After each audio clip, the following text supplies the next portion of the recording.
A lot of the subscribers have been asking for these discography rankings, and I think the perfect place to start is with Travis Scott because there's a lot of complexity to it. There's a lot of different evolution throughout it, and each album actually, or mixtape set aside, has its own type of aesthetic and sound. So, guys, let us know in the comment section what's your favorite Travis Scott project, and let us know about the ranking that you would put for this video. So, Lou, what do you think about his discography as a whole, and like, what's one standout point with Travis Scott's discography?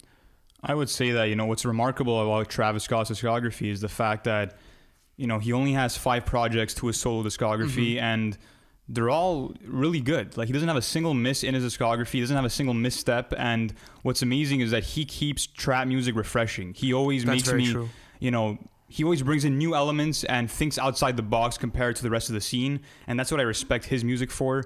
And, I'm excited to kick off this list because we're actually going to start off with his first ever project as a solo artist, and that's Pharaoh. Yeah, this is crazy because this whole thing was actually remixed and mastered by Kanye and his assistant because they had heard the project. And, we should do a whole video on how Travis Scott got discovered one day if we ever get to it. But it's interesting because this was sort of the first actual, I would say, solid piece of content he ever put out. And, of course, I think his previous group to this was the Classmates. So, this was really serious for him. And the biggest thing with me with this project is just how raw the type of footage is, right? And there's also more melodic points within the track list as well. Example, like Hell of a Night is still something that I have is in my rotation. So what do you think is the most standout part about this, and what makes it such a great mixtape? I think it's it's not an amazing mixtape. It's really solid, and it really it's cool to listen to because you get to see where Travis started to try to find his sound. And that's basically the main narrative that I take out of this, is that it's Travis, experimenting, kind of relying a bit heavily on his influences. So what would you say doesn't make it an amazing mixtape, though? Like, what separates it from the rest of the pack for you, if that's the case? I would say, like I said, he relies a bit too much on his influences. So, I mean, for quite a few songs, I hear, a similar flow to Kid Cudi.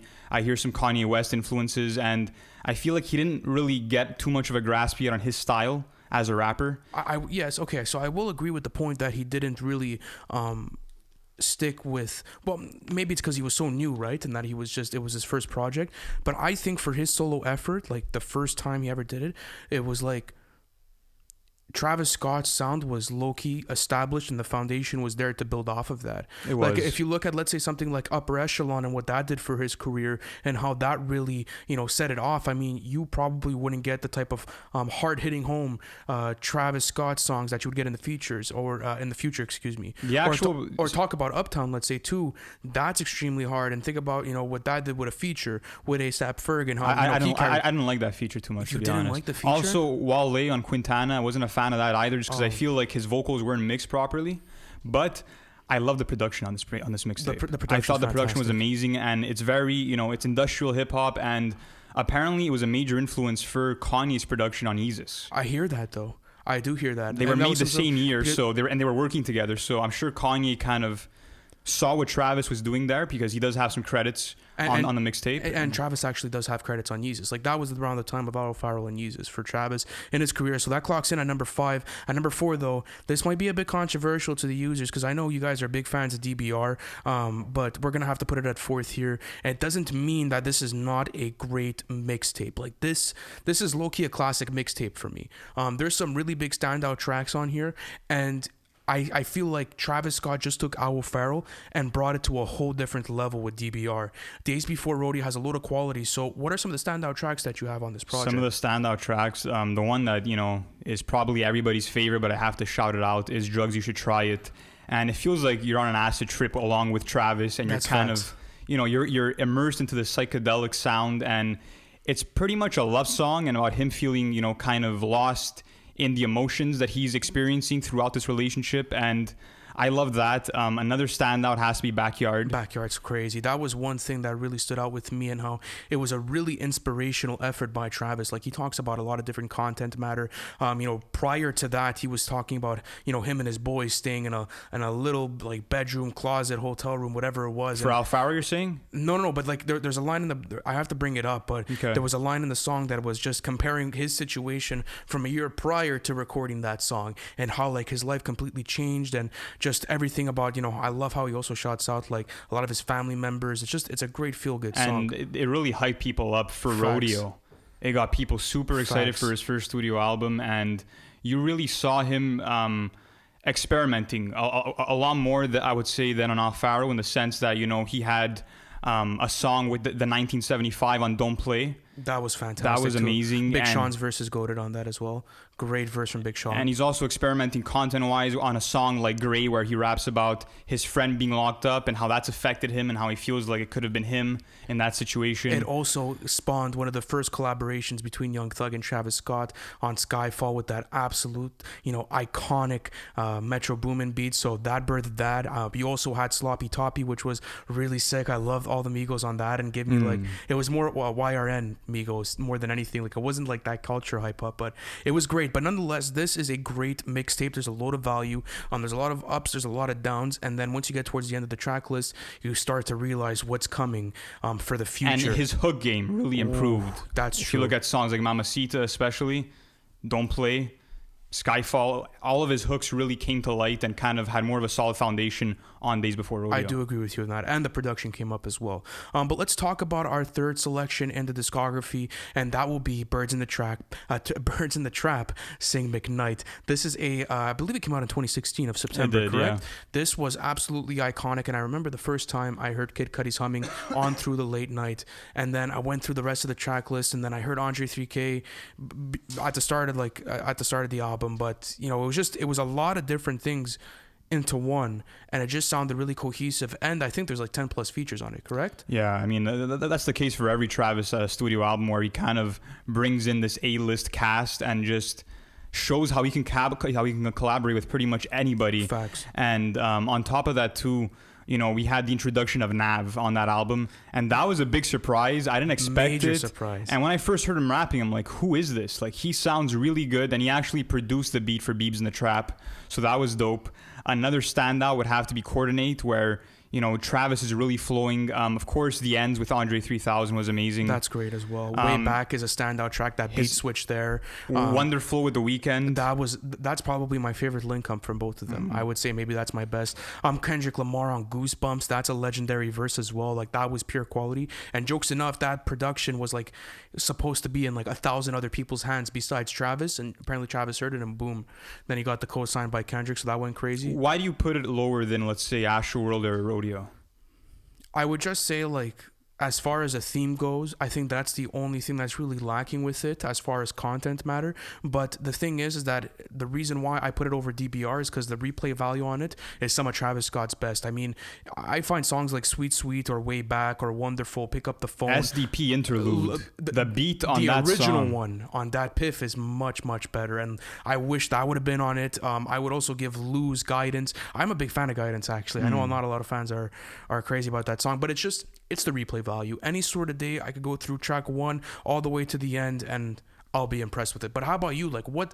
Because I know that you were a bit of a skeptic with Birds in the Trap at first. So what really changed your perspective on it? I wouldn't say my perspective changed. I mean, in terms of misses, there aren't any for me. I would say the only song that I'll never go back to is First Take with Bryson Tiller. I enjoy that song though. I don't like it too much. I don't like the feature. I don't find it fits. And Travis' performances. It's one of his weakest, I would say, but it's not horrible. It's just not a song I revisit. And like you were saying earlier, you know, the content matter isn't at its strongest. There's no cohesive feeling to the album, but it might have the most, you know, replay value out of any other Travis project for me. It's definitely up there in replay value, and like that's what's the whole saving grace of the project is really that, and it's the glue to his discography. Because the next two albums we're going to talk about, if Birds in the Trap did not release, I don't think the discography would have been as complete from the transition to Rodeo to Astroworld, because those are probably his two most important albums. And the second one we're going to talk about is Astroworld. That was one of the best first listens I've ever had on an album. I'll leave it at that. When I found out that there was going to be no features on the track list and it would be kind of an experience where you'd have to go through it, I thought that was genius, and you saw how many people tried to do it as well.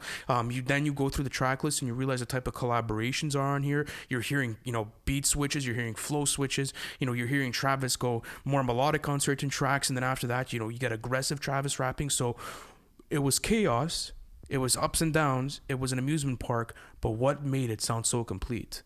What made it sound so complete, I mean, it was the fact that Travis really brought in a diverse amount of elements, especially in the production, in the way that some songs would transition from light production to dark production. If you look at a song like Wake Up and then you go to 5% Tint, that transition is so smooth, but you go from a really hard trap beat to from a really soft and melodic pop rap beat to something that's really dark on 5% Tint, and the transition is flawless.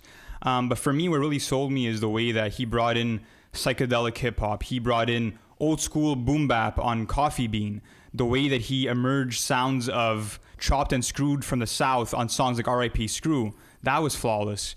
And I mean, it was exactly what Travis said it would be. It was an amusement park. It has its highs, it has its lows in terms of energy, but everything mattered. Everything had importance, especially in the content, man. If you look at a song like Stop Trying to Be God, it's really all about the inflated egos that some celebrities have, and how people view themselves as God. A lot of people thought that was actually targeted towards Kanye himself. Yeah, there was rumors of that. I think it was more of a general sense, because having an inflated ego is something that's kind of universal, familiar in all of entertainment, really. So yeah, that was a great message there.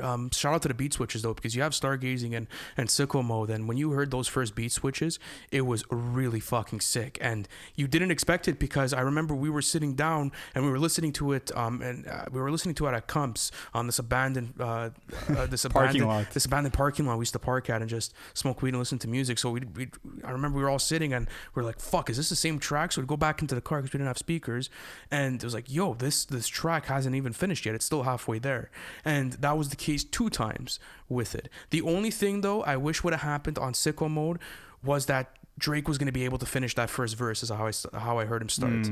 That would have been fire. Those, like, I think it was 3 to 4 lines that I heard were super fucking aggressive, and that production there was low-key one of the best on the whole project. And what I really love too is that, I mean, he did this with Birds, where he introduced us to Nav, and on this project he introduced us to Don Toliver on Can't Say.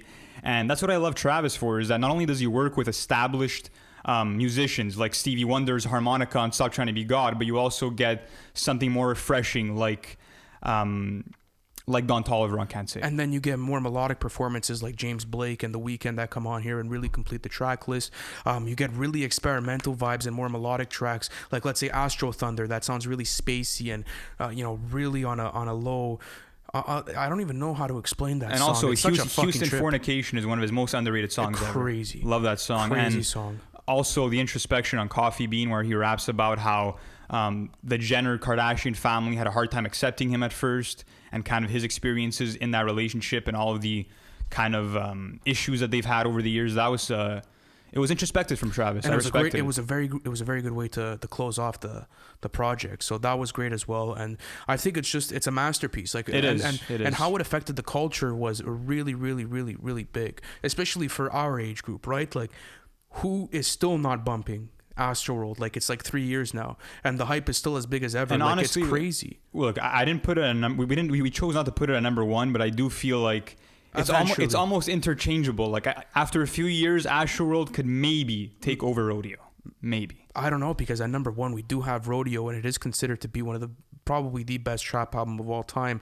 And I think it's because of the type of content matter. It's the best content matter I've ever heard on a trap album. Not only that, but if you talk about the way those tracks are placed on a track list and how it's cinematic from start to the finish, insane. Yeah, and what really blew my mind when I first heard the album, and not even now when I re-listened to it, is the fact that Travis did something similar to what Kid Cudi did on Man of the Moon, where Common was narrating the album, but this time Travis had T.I. narrate the album. Fire. And the first line off of Pornography at the end of the intro is, "Let your ambition carry you." And that's the perfect way for me to describe this album, is that it's Travis finally being in the light, in the spotlight that he always craved and always wanted.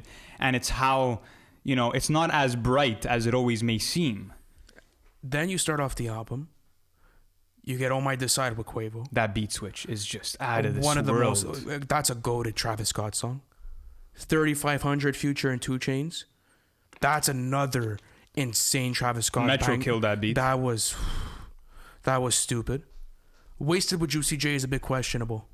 That's my only thing. I like it. I think it's a really good song. But the problem is that if you look from 3 to 4, well, if you look at 1, 2, 3, 4 is Wasted, 5 is 90210. That's the start of the album. That's the first five. That's the first 5 fucking tracks. It's probably the least best song on the album, but I still fucked with it. No, I still fuck with it, but I'm just saying, like, if I have the option to maybe skip it in a bit, I'm not saying it's a skip though. I'm saying that if I have like the Bends My Mood, but 90210, and just the whole concept of, you know, him kind of putting his life and career in the parallel of a prostitute, and how, you know, then that beat switch is kind of like the energy switch where he's actually doing a victory lap, and how him and Kanye came together for that production is absolutely mind-blowing. Mix that in with the crazy visuals that we got for it, and how like that sort of like really birthed his aesthetic, and like how that worked for him.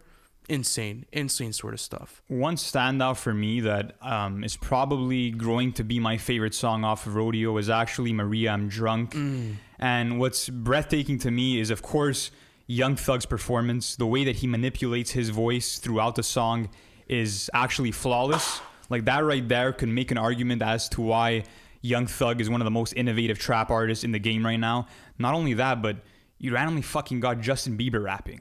And like, that Justin Bieber verse that was hard. It was really well done. And but also the way that Travis personifies weed as a woman, as M.I.A.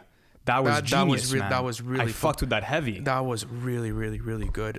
Piss on Your Grave with Kanye is very aggressive. I love the guitar instrumental. I love how it's really in your face, and it kind of makes you feel like Travis Scott and Kanye are in the same room as you, with how aggressive it is and the type of energy that you're getting out of it.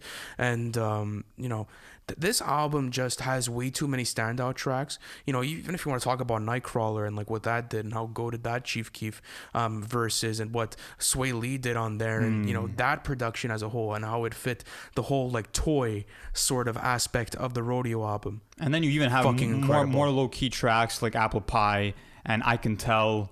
I Can Tell is really good. The hook on that is amazing. So catchy. One of the craziest Travis Scott hooks. But listen, that's our discography ranking. And Lou, before we actually do dip out of here, where do you think the future of Travis Scott's discography lies right now? I'm gonna turn the question back on you. I think that it's undebatably it's undebatable to say that Travis Scott is one of the best discographies in all of trap. So that's not even that much of a question for me. But I want to ask you, if you had to guess now, obviously it's all speculation, where do you think Utopia might rank amongst his discography? Man, that's too hard. That's way too hard. I don't know. I really can't give you an answer to that. Just a guess. Just a guess. No, I think like maybe in the middle of Birds and Astroworld? Of Birds and DBR. Oh, okay. I think maybe there. So you don't have the highest of hopes. It's not that I don't. I think it's just his discography is way too fucking strong. His discography is actually a glitch. It doesn't even make sense. Travis Scott only puts out W's. There's very few times I listen to a Travis Scott song and like the aesthetic just completely turns me off. I can't, like, I really have a hard time saying that. I've waited for this guy 12 hours in person to see him play. I had to watch a lot of shitty indie bands at Oceag in Montreal to see this guy play. I'm sure it was worth it, man. It was definitely worth it. And he was an hour late, so that was it. But anyways, guys, let us know go for it. If you enjoyed our discography ranking and who you'd want to see us maybe do next. Thank you so much, guys, for watching the episode. Listen, we got a lot of stuff going on here at NFR. You guys could join our community by joining our Discord chat. It's absolutely popping. The link is going to be in the bio, guys. And listen, hit the like button, hit the subscribe button, and the notification tabs. We're doing daily content here at NFR Podcast. Thank you guys for sticking in, and I'll see you on the next one.